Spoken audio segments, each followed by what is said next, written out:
Baik, Assalamualaikum warahmatullahi wabarakatuh. Perkenalkan, saya dosen mata kuliah keperawatan gawat darurat. Nama saya Tika Sari Dewi. Saya di sini mengajar di salah satu perguruan tinggi yaitu Stikes Darul Azhar Batu Licin di Tanah Bumbu, Kalimantan Selatan. Baik, di sini saya akan menjelaskan bagaimana RPS keperawatan gawat darurat. Yang di sini yaitu ada 3 SKS teori dan 1 SKS praktek. Kemudian di sini deskripsi mata kuliah sendiri, mata kuliah ini membahas tentang konsep dan perencanaan asuhan keperawatan yang etis, legal, dan peka budaya pada klien yang mempunyai masalah aktual dan resiko. Kemudian di sini terjadi secara mendadak atau tidak dapat diperkirakan dan tanpa atau disertai kondisi lingkungan yang tidak dapat dikendalikan, serta kondisi klien yang mengalami salah satunya adalah kritis dan mengancam nyawa atau mengancam kehidupan. Nah, di sini perencanaan asuhan keperawatan dikembangkan sedemikian rupa sehingga diharapkan mampu mencegah atau mengurangi kematian ataupun kecacatan yang mungkin terjadi. Kemudian ketercapaian pembelajaran berdasarkan sikap, penugasan, pengetahuan, baik keterampilan umum maupun keterampilan khusus pada mata kuliah blok ini. Yang pertama adalah soft skill, pada salah satu sikapnya adalah mengintegrasikan suatu nilai, norma, dan akademik, kemudian menjunjung tinggi nilai kemanusiaan dalam menjalankan tugas berdasarkan agama moral. Kemudian yang ketiga adalah bekerja sama dan memiliki kepekaan sosial serta kepedulian terhadap masyarakat maupun lingkungan. Kemudian mampu bekerja sama dengan tenaga kesehatan profesional lain dengan berbagai latar belakang budaya. Kemudian poin kelima adalah menghargai keanekaragaman budaya, pandangan, agama, dan kepercayaan, serta pendapat atau temuan orisinil orang lain.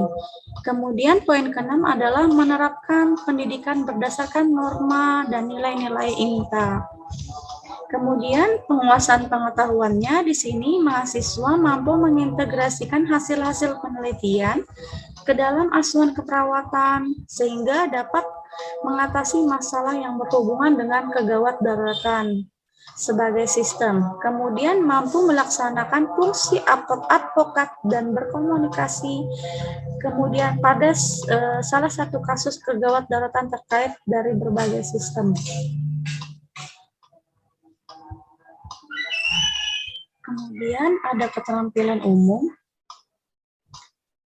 Yang pertama, membuat keputusan yang independen dalam menjalankan pekerjaan profesi berdasarkan pemikiran logis, kritis, maupun sistematis dan kreatif. Kemudian, meningkatkan kapasitas pembelajaran secara mandiri. Kemudian yang ketiga, mengkomunikasikan pemikiran, argumen, atau karya yang berinovasi, baik bermanfaat dan pengembangan bagi profesi kesehatan, dan dapat dipertanggungjawabkan secara ilmiah. Kemudian yang keempat adalah mampu membuat keputusan yang independen ya, dan pemikiran logis, kritis, sistematis, dan kreatif. Kemudian mampu bekerja sama dengan profesi lain yang sebidang dalam menyelesaikan suatu pekerjaan dalam profesinya. Kemudian mengembangkan dan memelihara jaringan kerja dengan masyarakat, profesi maupun klien. Kemudian di sini keterampilan khusus yang pertama adalah melakukan simulasi pengelolaan ASKOT pada individu, khususnya pada kasus kegawat daruratan terkait berbagai sistem maupun melihat dari beberapa aspek legal maupun etis. Kemudian yang kedua adalah mampu mendemonstrasikan intervensi keperawatan pada kasus kegawat daruratan secara berpikir kreatif maupun inovatif sehingga menghasilkan pelayanan yang efisien dan efektif. Kemudian yang ketiga adalah melakukan simulasi asuhan keperawatan dengan kasus kegawat daruratan terkait gangguan berbagai sistem pada individu dengan memperhatikan aspek legal dan etis. Kemudian poin keempat adalah melakukan simulasi pendidikan kesehatan dengan kasus kegawat daruratan terkait berbagai sistem sehingga berkesinambungan. Kemudian poin kelima adalah melakukan asuhan keperawatan kegawat daratan yang berkaidah, kemudian secara hospitality, nursing dengan memperhatikan landasan yang berdasarkan INTA. Kemudian di sini cara penyampaian materi yang akan saya sampaikan yaitu selama pandemi ini saya menggunakan sistem perkuliahan dilakukan secara blended ataupun campuran antara daring maupun luring. Kemudian di sini pendekatan pengajaran yang saya gunakan adalah menggunakan student center learning dengan menggunakan metode diskusi kelas, pembelajaran aktif tatap muka, dan SGD atau small group discussion. Kemudian interaksi dosen dan mahasiswa, biasanya saya melakukan interaksi dengan mahasiswa saya di luar jam perkuliahan.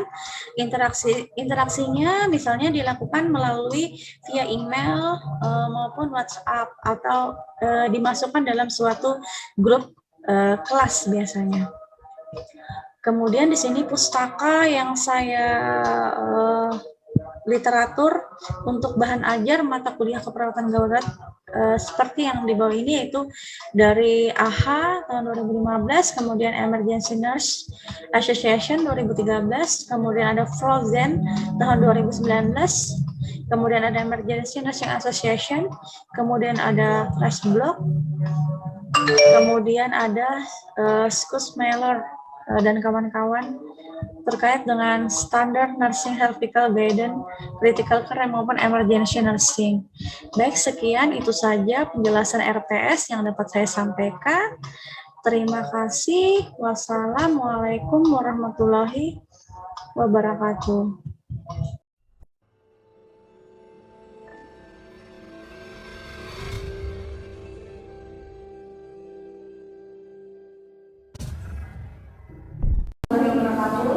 Waalaikumsalam warahmatullahi wabarakatuh. Di sini kebetulan saya mengajar atau mengaku mata kuliah keperawatan gawat darurat yang SKS-nya yaitu 4 SKS dengan 3 SKS teori dan 1 SKS-nya praktek.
gawat itu ya, dia sadar tapi dia tidak mengancam nyawa.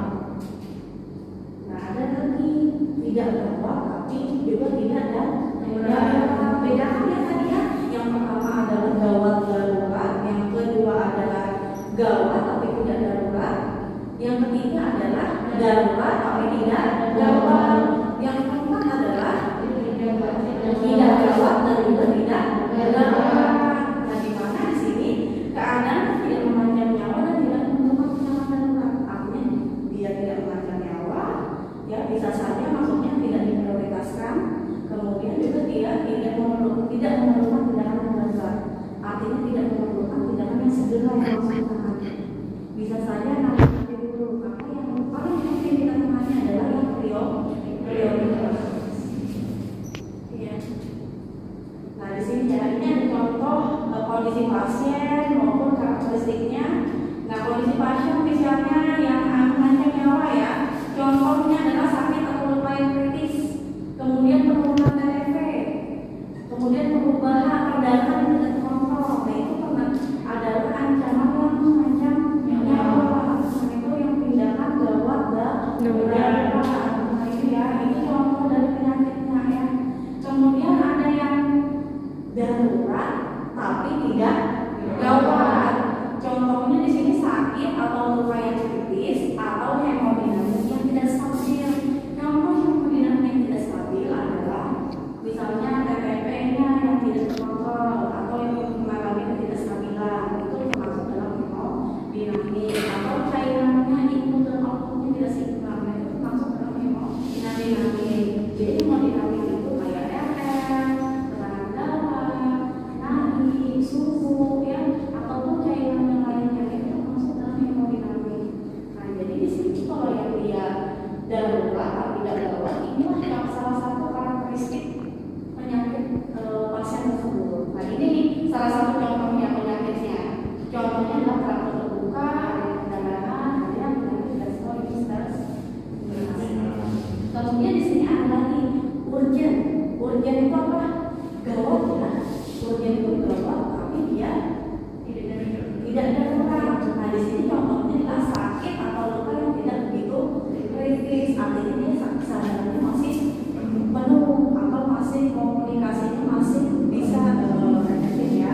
Kemudian di sini hemodinamiknya juga terlihat masih stabil, kayak TTP-nya tadi masih stabil. Nah itu contohnya gawat tapi dia tidak darurat. Di sini sudah terlihat ya dari contoh penyakitnya, bisa terlihat di slide.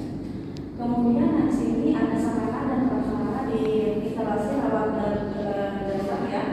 Kemudian ada multidisiplin, multiprofesi, kemudian ada mempunyai kepemimpinan dan struktur organisasi, kemudian adanya pola urutan pelayanan, mulai dari trias, resusitasi dan stabilisasi, kemudian penanganan diagnostik, kemudian ada perawatan atau terapi definitif yang diberikan kepada pasien sampai dengan rekam medis selama 24 jam.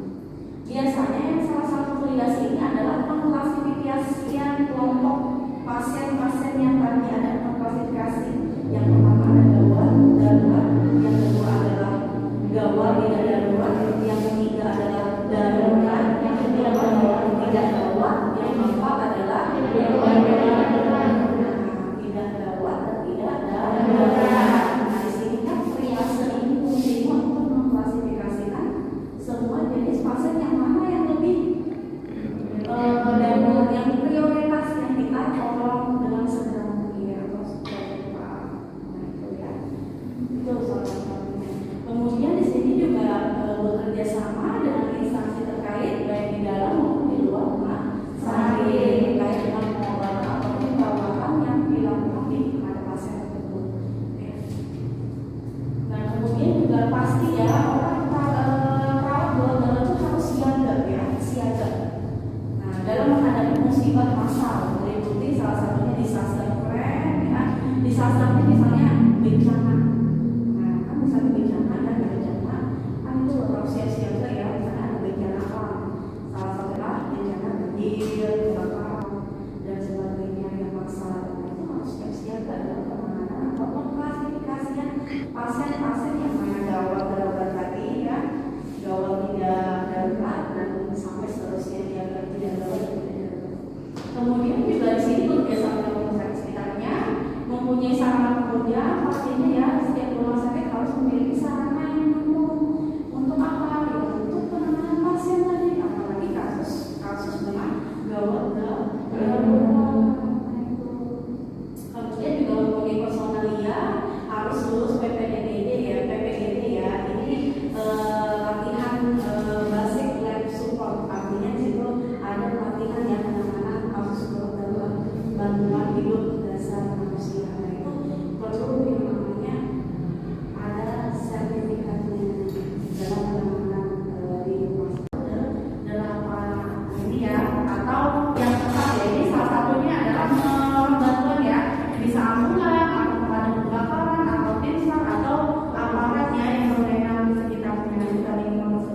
Jadi tadi kenapa ada apa ya kan?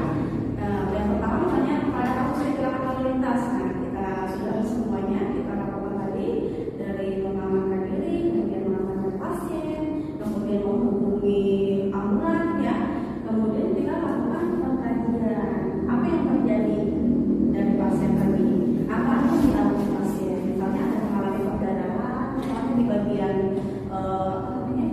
femur ya atau paha, kemudian ada perdarahan di mana, kita semuanya kita kaji siapa yang menolong pertama kali, misalnya ada keluarganya yang mungkin dicari informasinya dengan keluarga juga. Tapi kan biasanya kalau menolong kalau satu orang saja ya biasanya kita menghubungi keluarganya dan melihat kondisi pasien.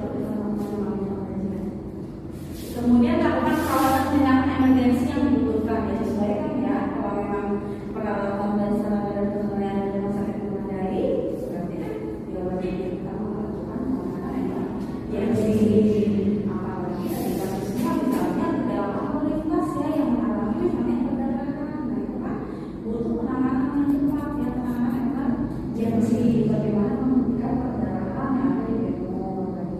Kemudian bagaimana kita cek, yang pertama adalah cek hemodinamiknya. Kalau orang perdarahan takutnya kan hemodinamiknya tidak stabil, sadar nggak pasiennya, nah itu kita lihat yang pertama kesadaran pasien, sadar nggak? Oh tidak sadar, berarti apa yang terjadi?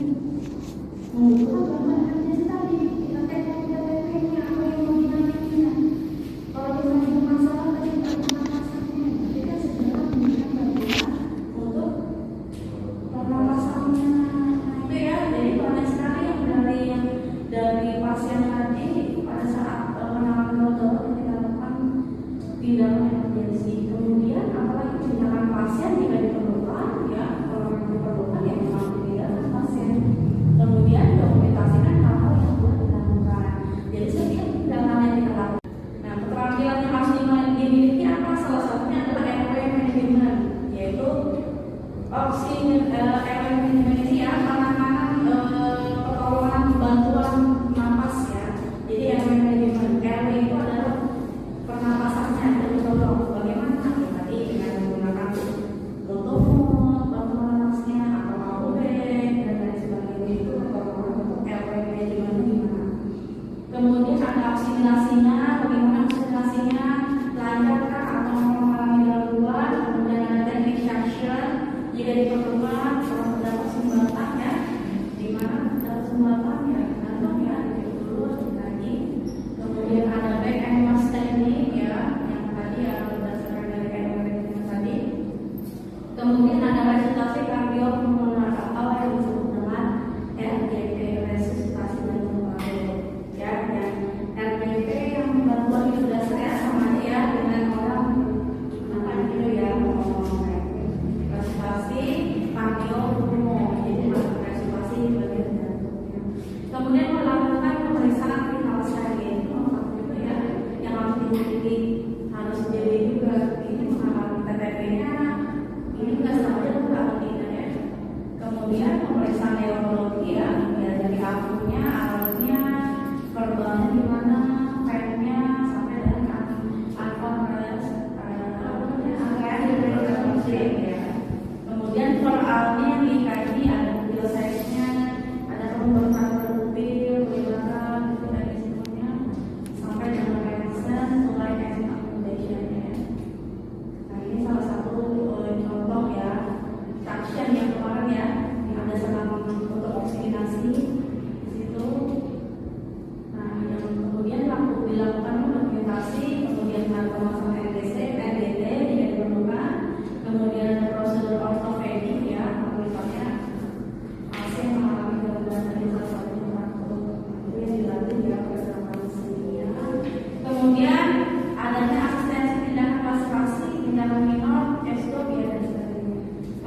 gawat darurat, gawat tidak darurat ya, atau gawat tidak darurat dan tidak darurat. Mungkin ada yang ditanyakan, boleh silakan. Silakan. Ya silakan. Tentang gawat darurat itu kan tadi ada perbedaan, ada yang gawat darurat, gawat tidak darurat, kemudian tidak gawat tidak darurat, dan tidak gawat darurat ini harus berapa menit atau berapa jam harus ditangani. Oke ya, tadi yang sudah saya sampaikan berdasarkan dengan kegawatannya ya tadi ya, ada namanya pengklasifikasian dari pasien-pasien tersebut, dari yang dia gawat menjadi darurat, ada yang dia tidak gawat tapi dia darurat, sampai dengan tidak gawat dan tidak darurat. Nah, jadi ada pengklasifikasian, jadi ada kode yang mana yang lebih prioritas yang kita lakukan penanganan. Nah, itu yang utama. Jadi di situ nanti ada pengklasifikasian yang namanya triase. Jadi triase itu kayak ruang-ruang yang dimana ada kode merah, ada kode merah, kuning, hijau, dan hitam. Kalau klasifikasinya kita berarti dia orangnya sudah mati, sudah kita abaikan. Kalau dia merah berarti klasifikasinya adalah gawat darurat. Kalau kuning berarti apa? Berarti darurat tidak gawat tidak darurat. Hijau apa? Sama dengan itu. Jadi ada nggak waktu untuk penanganan dalam itu ya untuk kasus-kasus gawat darurat ini? Memang ada ya. Jadi ada golden period-nya.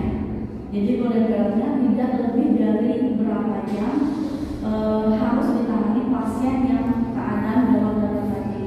Itulah namanya golden period.